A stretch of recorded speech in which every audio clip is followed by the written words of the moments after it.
कानी बहू। किशोरी लाल जी के बेटे राघव की शादी की बात जगह जगह चल रही थी, लेकिन किशोरी लाल जी को कोई लड़की पसंद ही नहीं आती थी। और उसकी एक ही वजह थी, किशोरी लाल जी का लालची होना।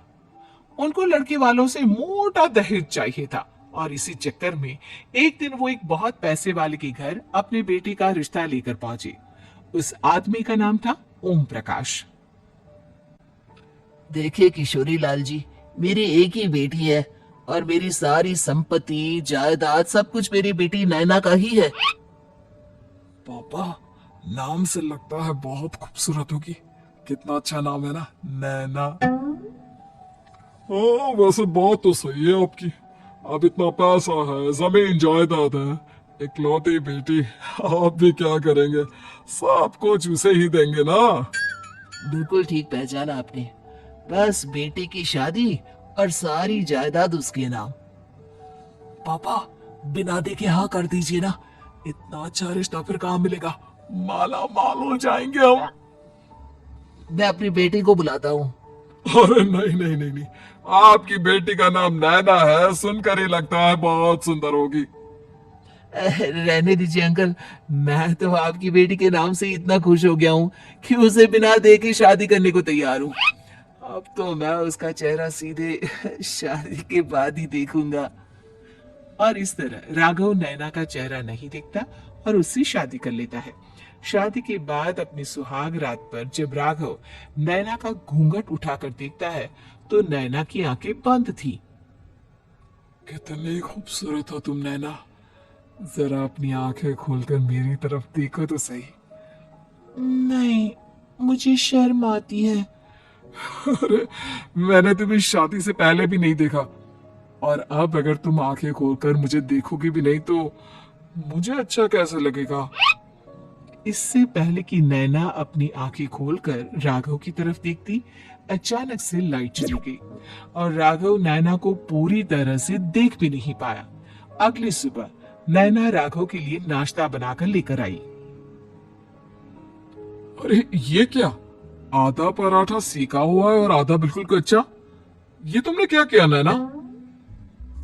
बहू, तुमने क्या आधा पराठा तवे से नीचे लटका कर रखा था, जो आधा सेका है और आधा कच्चा? मुझे जितना दिखेगा उतना ही तो सीखूंगी ना पापा जी। जहाँ जहाँ मुझे नजर आ रहा था वहां मैंने सीख लिया, जहाँ जहाँ नहीं दिखा वहां कच्चा रह गया होगा। इसका क्या मतलब है? ये कैसा मजाक कर रही है तुम? अरे बहू, तुमने इतना लंबा घूंघट क्यों लगाया हुआ है? देखो, हमारे घर में बहुओं को बेटी की तरह रखा जाता है, और फिर तुम तो इतना सारा माल लेकर आई हो। देखो, ये घूंघट डाल कर रखने की कोई जरूरत नहीं है। हाँ नैना, पापा जी ठीक कह रहा है, तुम तो आराम से रहो, अपना ही घर समझो।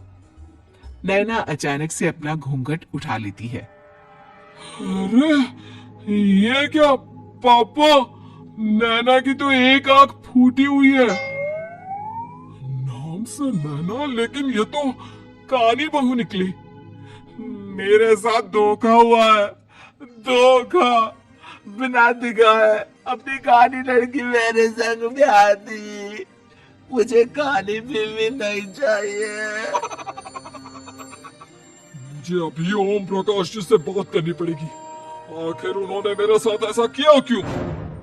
अरे, आप लोगों ने ही तो पापा से कहा था कि आप लोग शादी से पहले मुझे देखना नहीं चाहते।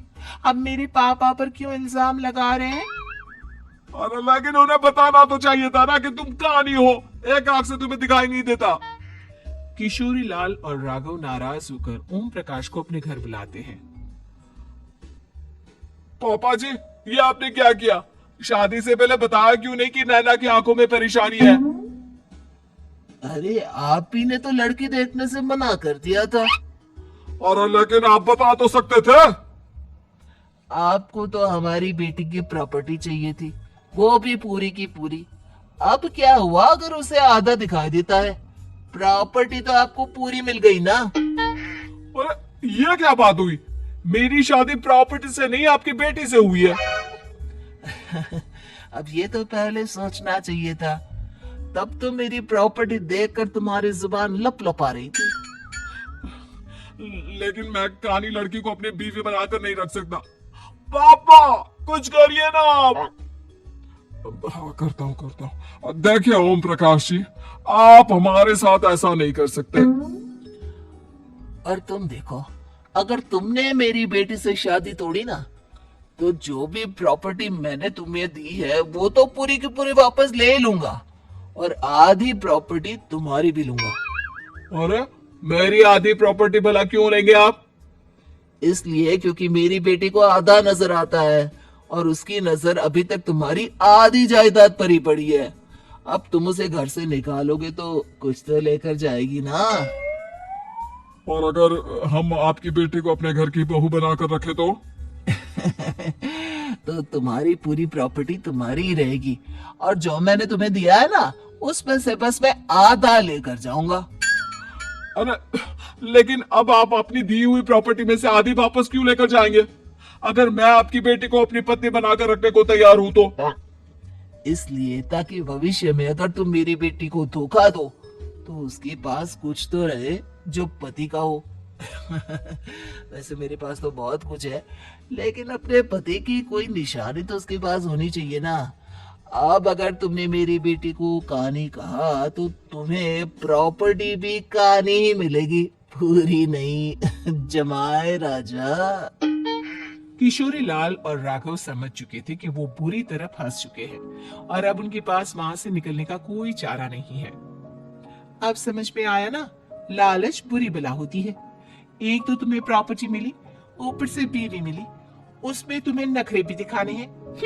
आए बड़ी, चुपचाप बैठो तुम। कुछ दिनों के बाद नैना राघव की कार लेकर बाजार घूमने निकलती है और जब कार लेकर वापस आती है, ये क्या? एक तरफ से मेरी गाड़ी पूरी खराब हो चुकी है। लगता है तुमने मेरी गाड़ी को किसी दूसरी गाड़ी के साथ एक्सीडेंट किया है। अरे कितना बड़ा नुकसान कर दिया तुमने बहू। वो क्या है ना पापा जी, मुझे एक आंख से दिखाई नहीं दे रहा था, सामने से गाड़ी आ रही थी। मुझे तो सिर्फ आधा ही दिखाई दिया और वो गाड़ी मेरी कार से रगड़ते हुए निकल गई। अब मैं क्या करूं बताओ? आप इसे ठीक कराने के पैसे कौन देगा? तुम्हारे पापा? तुमने मुझसे इस तरह से बात की? अभी रुको। नैना राघव की शिकायत ओम प्रकाश को कर देती है। देखो राघव, अब जो मेरी आधी प्रॉपर्टी तुम्हारे पास थी ना, उसमें से आधी और मैं लेकर जाऊंगा, क्योंकि तुमने मेरी बेटी को डांटा। अरे नहीं पापा जी, गलती हो गई, माफ कर दो। गलती की तो कोई गुंजाइश ही नहीं। अगली बार मेरी बेटी को डांटा तो बची हुई आधी में से आधी और ले जाऊंगा। लालच के चक्कर में हम दोनों ने बहुत बड़ी गलती कर दी बेटा। एक तो तुम्हें कानी बहू मिली और ऊपर से जो माल मिला वो भी काना। इस तरह राघव की हर एक गलती पर ओम प्रकाश उसकी प्रॉपर्टी का आधा आधा हिस्सा लेकर अपना सारा माल वापस ले गया और राघव को कहानी बीवी से काम चलाना पड़ा। भाई लालच वाकई में बुरी बला है। उम्मीद है कि आपको हमारी ये कहानी पसंद आई होगी। कृपया हमारे चैनल को सब्सक्राइब करें और सभी अपडेट्स के लिए बेल आइकन जरूर क्लिक करें। और हाँ, वीडियो लाइक और शेयर करना मत भूलिएगा। Bye bye.